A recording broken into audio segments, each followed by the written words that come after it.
Müşkilatlar ikaba Müslüman doğan faqbizim müşkilimiz. Biz Xudaya doğurdurmalı. Biz dine doğurdursak bizim hemme adamız qavlanıyor. Hemme de doğrulanıyor. Müşkilsiz adam olmur. Dünyanın özü müşkillenşe olupdur. Emma Xuday bilen bolsak Rahe Xuda dirizutlar suqtusuz nadarır. Birat evlinatni vaqtiden muteveccih olan müşkil gelende şuada bir kanun naşi. Bana müşkil geliyor. Şun iki tane menşe var. Ya güneşi, ya başlı, ya belaşı, men günahımdan şi, ya imtihan şi. Sabretmeli. Vakti şu düşünmenine bolsa müşkilat geldiğinde istiğfar edip Yallah'ım bağışla. Öz amallarımı derinep. Niyeden döredi şükürün? Ne ettim ben? Ne de kemçilik ettim ben?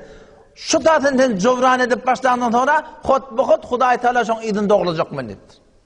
O zaman dava derman şifa veriyor. O hem yer yurtdan mala hem bereket geliyor. Oğlun şoň sana hayır veriyor. Reşid Ahmed Gongoy rahmetullahi aleyh Pakistan'ın ulaka muftilerinden biri bir anırbaş bir mezbut bir qaim wagtyn qarayan adam bu haja giden wagtlarına asıl iş defeden doğrulanmalı. Yoksam etekten sen şu an dava derman men adam qawolyanmalı, hem kişi qawolmalı. Eğer dükkan sonunda bayyanmalı, hem kişi bayyanmalı. Maşinalarla işine oçyanmalı, hem kişi oçurmasın. Ama Xuday taraftan çözülmeli. Bu Xudayın benneti, Reşid Ahmed Gongoy rahmetullahi aleyh haca gidiptirdi. Onşal tavaf edip aylanıp veren vatınna, mevsim-i haçta, o zaman kaptandan şu tarzda bir ovası adam oluyor. Ama adam Mevlana adını tanıyıptır falanı işinlerin olukon alim. O hem yankışol tavaf edip veren vatından leppek deyip geldik ki aylanıp gelip diye şu tarzda selamun aleyküm ve aleyküm selam Mevlana bana dua yazıp bir mehor kat kelleme ağrıya düktür varına bardım. Men kellamga bolanak dedi. Mevlana da bunu gözleye ve tavafın vakti. Men yani doğan bilemek deyiptir. Tavaf edelim bu at. Yok el çekene Mevlana hemen dua yazıp veren. Bu men şu doğan vakti yok hem yazıp veren.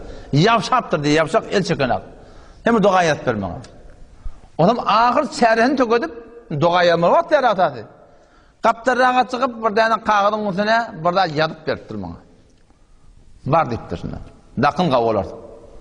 Gitti diye sondan bir küllen qavolıptır diye.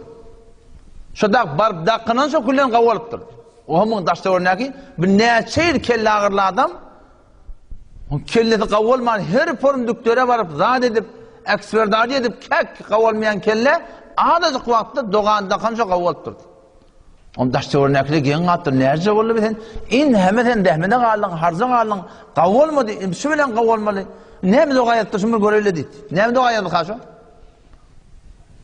Hem böyle bir göreli ne dua yaptı kaşo kadar müessir. Hem açık gördü diye. Orta içinde aslında duadan haber yok.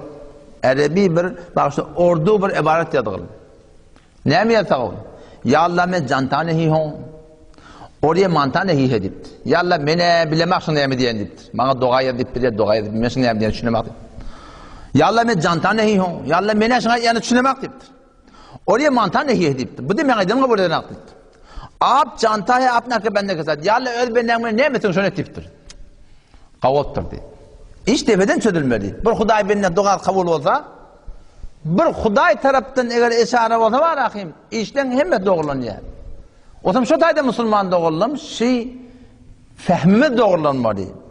Tamamı müşkilatların anırtında Allah'ın iradesi var. Ya bela, ya imtihan. Sen öz kulağın özün gaziyet, nerede müşkil var? O zaman şuna istiğfar edip başlatalım. Şu edip duran günahımızı doğrulasak, istiğfar edip tövbe edip şunu hallettin mi? Şun iyi diyanlı Müslüman doğun Allah tebarek ve teala şu müşkilatları hallet diye.